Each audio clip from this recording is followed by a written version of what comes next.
Hello, I'm Rob, And I'm Jane. and we'll be talking about unnatural narrators and how they relate to the broader subject of unnatural narratives. We'll start by talking about what an unnatural narrative is and how this concept can be applied to different types of media. What? I don't know. I was just thinking maybe we could change up our presentation a little. Like, what if we had fictional avatars? Ta-da! Introducing Rob, the sentient water elemental, who's also a pirate. Oh, that's what we're doing? Okay. I am Rob's robot companion, JN57. The bestest robot Wait, hang on. If you're a robot, why are you drinking coffee? It is not coffee, it is tea. Oh, nice.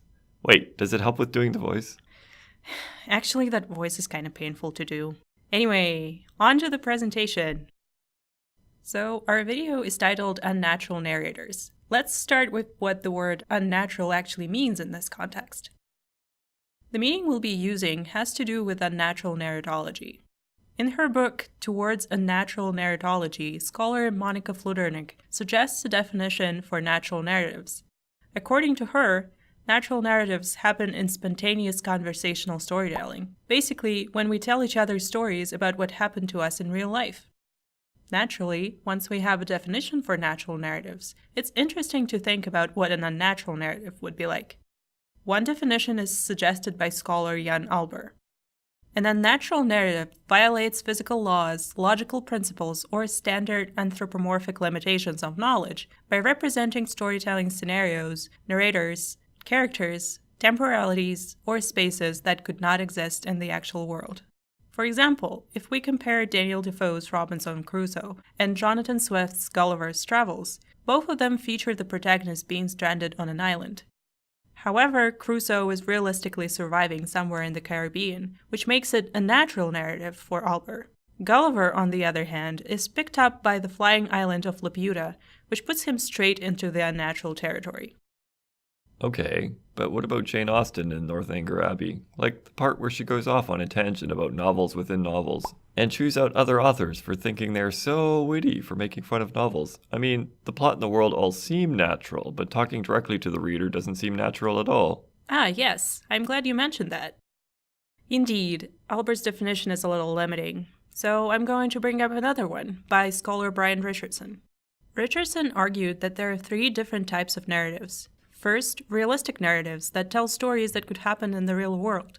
For example, a rider on a horse getting to a neighboring city overnight. Richardson calls these narratives mimetic. Second, fictional narratives that expand the world of possibilities but still follow their own internal logic. For example, a fairy tale where a prince on a flying horse gets to the other side of the planet in a couple of hours. These narratives are called non-mimetic. And third, narratives that purposefully defy our expectations of what is possible in any particular kind of story. For example, a character mounting a dung beetle to travel to the underworld, who asks the audience to not pass gas or their mount will get distracted. Richardson calls these narratives anti-mimetic or unnatural. That's a pretty good summary, JN57, but it all sounds very literary. What about other media, like say video games? Under all of these definitions, wouldn't coming back to life every time you die be super unnatural? And yet it happens all the time in video games. I feel like you have something to say about that. I might. Scholar Astrid Enselin asks this very question in her article, Video Games as Unnatural Narratives. She points out that the narrative, physical, and logical conventions of video games are different from other media, so subverting them also works differently from the likes of literature and film. For example, fast traveling is basically teleporting, but it's completely normal in games and it's never discussed. Or what about multiple endings? Strange for a book, but absolutely normal for a game. Basically, if you're defining what is unnatural and what isn't, you need to first figure out what the conventions are for a particular genre and medium. Okay, that's all good too, but didn't our title card mention narrators? Great segue, JN57. Thanks for asking. So, narrators. In the Living Handbook of Narratology, Yuri Margolin defines a narrator as the entity at the highest level speech position within a text. It's from this position that all of the narrative flows. Margolin writes that this definition relies on three basic assumptions. First, if all narrative can be considered a form of communication, then there must be an origin for that communication somewhere within the work. Second, there is some entity or entities that are doing the communicating. And finally, the entity or entities must be fictional in nature, i.e., the author of a text is not the narrator. I would just like to note here that it is a fictionalized version of myself that is speaking right now. This last point has been questioned, however. Some would argue that it's still the real Rob that is speaking. In fact, all 3 points have been critiqued, but we feel that they are a good starting point for a discussion of narrators in digital fiction.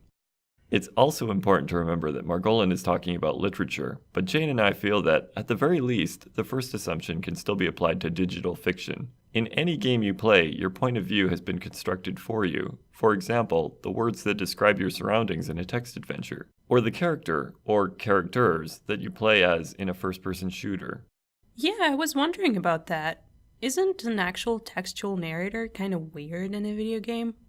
Well, I mean, text adventures do it all the time, right? They usually use second-person narration too, with sentences like, you see an apple, or you pick up the apple.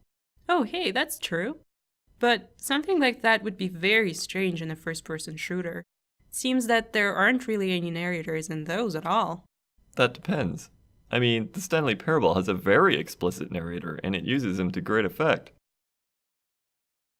You're right, of course. From a literary perspective, most first-person shooters don't have an obvious narrator. But remember earlier how I said that viewing narratives as a form of communication means that they must have a narrator? I think narrators are still there, they just have to be defined differently. For example, camera work is usually very deliberate during cutscenes. The angles used, the way it moves, what it focuses on, all of these things suggest that there's an intention behind them. Whoa, I've never thought about that. So, what about levels and environments that are designed so that players go through them in particular ways? Like when the way the space is structured hints at how you are supposed to navigate it? Sure. Or interface elements, like quest icons hovering above characters in MMOs. You know, the cues that tell a player who they need to be talking to. I should reiterate that these camera angles and interface elements probably aren't narrators in and of themselves, but the deliberate ways in which they are used still hint at the presence of a narrator. Okay, but then there are also cases when the story incorporates and explains those conventions. For example, in Dragon Age 2, you get to play the tutorial with all of the protagonist's powers already unlocked. But then it turns out you were playing a highly exaggerated story that was told by the main character's friend, and this is why the player was so overpowered? What's interesting about that example is that it's taking something natural about video games, the tutorial, and making it a natural part of the narrative. In a weird way, that makes it unnatural. So, if you're looking to be unnatural, it's useful to remember what the conventions of your medium and genre are. Can I just squee over the Stanley Parable for a minute? Well, I did make you talk about Jane Austen, so sure? Eee! So one of the brilliant things about the Stanley Parable is that it's a narrative about how hard it is to do a narrative in an interactive medium. The narrator has a story to tell, and he follows conventions from literature, but it turns out that dictating to the player exactly what they're going to do doesn't really work when you're also giving them the choice to do other things. It's a form of unnatural narrative that can only work in an interactive medium. Oh, but we also need to remember that conventions are different not only across different media, but also different genre, modes, and even different points in history. New technologies also require new conventions. For example, what's natural in an online stream would be unnatural in a recorded video, and vice versa. Wait, is that... Oh crap.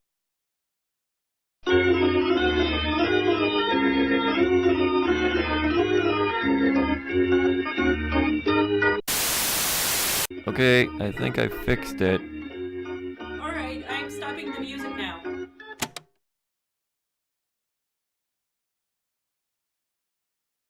And we're back. So I guess what I've gathered from our discussion so far is that defining unnaturalness is really hard. Heck, Margolin points out that the narrator isn't even a real thing, at least from a cognitive science point of view. It's only when someone reads the text and interprets the narratorial cues within that text that a narrator becomes real. I mean, never even mind how subjective genre conventions are. Right. And different readers also have different backgrounds, so they understand conventions differently. And some types of narratives that used to be unnatural can become conventional with time. That has already happened with things like multiple endings or inner monologues. Everything is fluid and nothing exists. Yes, embrace fluidity, like me. And also go play the Stanley Parable because it's great. That wraps up our video on Unnatural Narrators. We hope that it was helpful. Thanks for watching. So, we are on our way to becoming YouTube stars now, right? I sure hope so.